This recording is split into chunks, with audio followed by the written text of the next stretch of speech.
kea pangoni na kutukabili na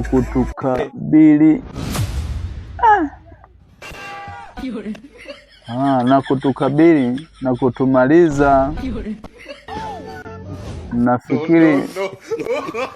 Nafikiri ni wapi mnakokwenda?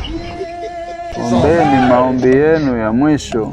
Tulisimama kwa uoga, kisha tukajibu, habari, tuko njiani tukielekea kwake bwana wetu Simba Tamaa, kulingana na mkataba wetu naye.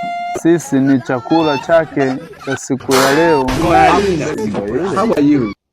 Simba ule mwingine akabwata, ni kweli hivyo. Kama kuna mkataba wowote ambao wanyama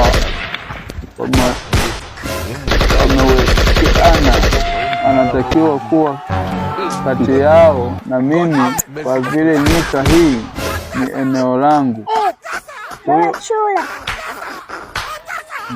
Maji hayajachemka. Puliza moto.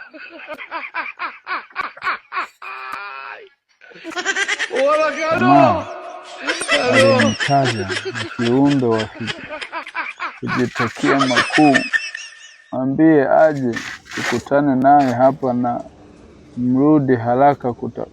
Kuwepo na shindano la kupimana nguvu kati yangu na yeye, na yote atakaye shinda ndiye atakaye kuwa mfalme na atakuwa na haki ya kutawala wanyama wote katika nyika hii.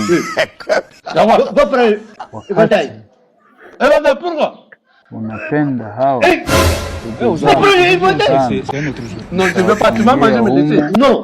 pangoni, ukichelewa kurudi utapata